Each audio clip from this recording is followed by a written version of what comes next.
এই পার্টি অফিসটা আমরা জানতে পারি 2023-এর নির্বাচনে। তখন এখানে যখন পঞ্চায়েত ইলেকশন চলছে তখন এখানকার বেশ কিছু বুথে এনারা প্রার্থী দেন দোয়াতকালী সিম্বলে এবং এনসিপিআই বলে। তখন এখানে মানে জানতে পারি লোক যেখানে এনসিপিআই একটা সংগঠন আছে।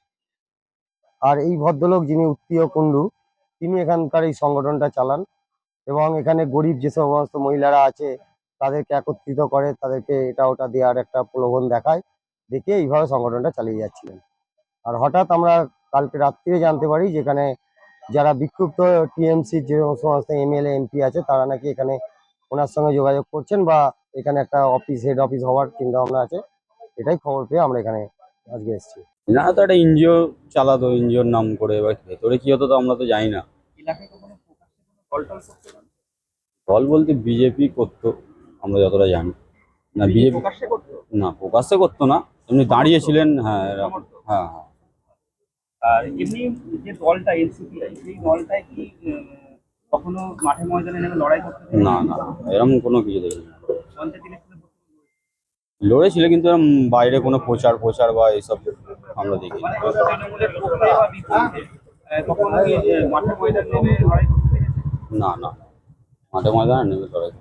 আচ্ছা, আজকের দিনে দাঁড়িয়ে সংবাদ মাধ্যম যেটা দেখছে যে এই দলটাতেই আজকে দাঁড়িয়ে পড়েছে প্রায় 22টা তৃণমূলের সাংসদ যোগদান করলো। এটা নিয়ে কি বলবেন? এই বিষয়ে তো আমার কোনো আইডিয়া নেই। এই ছোট্ট দলটি আজকের দিনে বৃহৎ আকার ধারণ করলো, কি বলবেন? তো ভালো, আমরাও মানে আছি পার্টির এতে, ঠিক আছে। এই যে সবাই চেয়েছে তবেই না। সাংসদদের যোগদান করছে, হাওড়া কুসুমবেনার্জি আছে, কি আশা করবেন? আমাদের দিকে তো সেরম কিছু কাজ করেনি, সত্যি কথা যেটা বলতে, ঠিক আছে। এবার নতুন সরকার এসছে, যদি কিছু হয় উন্নতি। দল কিভাবে করছে এটা বলতে পারবো না। এনারা প্রথম এসেছিল এটা জাগবিশ্ব হিসাবে, এনারা প্রথমে এটা বলল আমাদের, এবং পুলিশ প্রশাসন থেকে এটাকে উদ্বোধন হয়েছিল। উদ্বোধন হয়ে বাচ্চাদের, এটা বছর 7 আগে, 7-8 আগে হবে, মানে ওটা আমার মনে নেই। পার্টির ফাউন্ডার কি? শিউলি কুণ্ডু আর উত্তীয় কুণ্ডু, উত্তীয় কুণ্ডু, ওনারা এইটাকে করলো। এটা আগে ছিল একটা হোম ছিল, হোমটা এনজিও ছিল। এনজিও বাচ্চারা এখানে থাকতেন, পড়াশোনা করতেন, বিভিন্ন স্কুলে সব পড়তে যেতেন, আবার এখানে এসে থাকতো।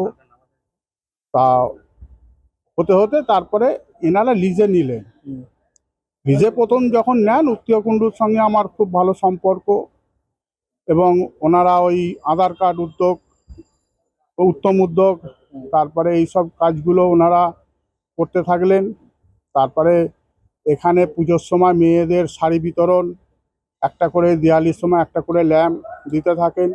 দেওয়ার পরে তারপরে ইলেকশানে, পঞ্চায়েত ইলেকশানে 2023 সালে একটা আদিবাসী অল্প বয়স্ক মহিলা, ওর নাম হচ্ছে মীরা সোরেন, ওনাদের হোমেই থাকতেন, এইখানেই থাকতেন, ওনাকে দান করালেন। ডোর টু ডোর দিয়ে শিউলিকুণ্ডু প্রচারে ছিলেন। প্রচার থেকে উনি কিছু পঞ্চায়েত ইলেকশনে ভোটও কালেকশন করেছিলেন। উনি কি ন্যাশনাল যে পার্টিটা বলা যাচ্ছে ন্যাশনাল সিটিজেন পার্টি, ওনার ওই পার্টির ব্যানারেই ভোটে লড়েছিলেন? এই এনসিপি পার্টি, এই যেটা আছে এই পার্টিতেই ভোটে দাঁড়িয়েছিল। এবারে সেটা গ্রাম সভায়, এবারে দেখুন, আমাদের তো অত শত, আমরা অত সত্যিকারে বলতে আমরা অতটা জানি না কি পার্টি, কি কোন পার্টি কি করছে না করছে, অত আমাদের অত সত্যিকারের সময়ও নেই আর জানার দরকারও নেই। সেই হিসাবে আমরা এটাকে নিয়ে আর অত মাথা ব্যথা করিনি। 2022 সাল থেকে হয়েছে। এখানে কি কি কাজ হয়? এটা সব রকম কাজ হয়। এই অফিসের ফাউন্ডার কে এখানে? মা আর বাবা। কি নাম? উত্তীয় কুণ্ডু, শিউলি কুণ্ডু। আচ্ছা, এখানে কি এখানে সরকারি ব্লকে কোনো নির্বাচনে এই পার্টি অংশগ্রহণ করেছিল? হ্যাঁ, দাঁড়িয়েছিল। কত সালে? ওই পঞ্চায়েত ভোটে দাঁড়িয়েছিল। তারপর থেকে কোনো নির্বাচনে অংশগ্রহণ করেনি? না।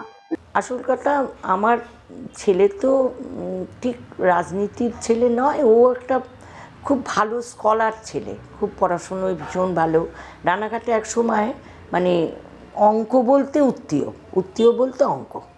যাই হোক, সেখান থেকেও নিজেকে অনেকটা তৈরি করেছে, অনেকটা গুছিয়েও নিয়েছে, পড়াশুনোর ব্যাপারে ডক্টরেট করেছে। তারপরে ও এখান থেকে চলে গিয়ে, রানাঘাট থেকে চলে গিয়ে ওরা ওখানে একটা এনজিও খোলে, একটা সংস্থা জাগো বিশ্ব তার নাম। তবে ও রাজনীতি সঙ্গে কাজ করবে বলে কিন্তু এটা করেনি। ও করেছিল যাতে মানুষের পাশে একটু দাঁড়াতে পারি, একটু মানুষকে একটু সাহায্য করতে পারি, ছেলেপিলেদের খাতাপত্র দেওয়া, পেন্সিল বিনা পয়সায় পড়ানো, সেলাই শেখানো, এগুলো এখনও চলছে, এখনও করে। তবে দান ধ্যান করে কিছু দেয়া থোয়া।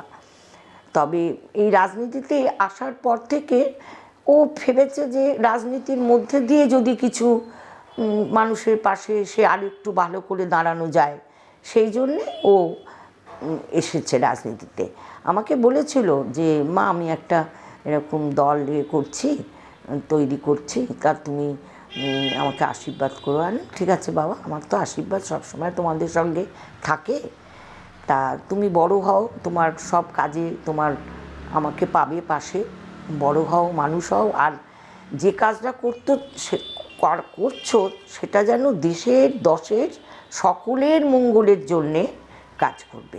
যেটাই করবে সেটা যেন দেশের স্বার্থ রক্ষা হয়, দেশকে ভালোবাসবে, দেশের জন্য করবে, তাহলেই দেখবে তুমি আপনিই উন্নত হয়ে যাবে।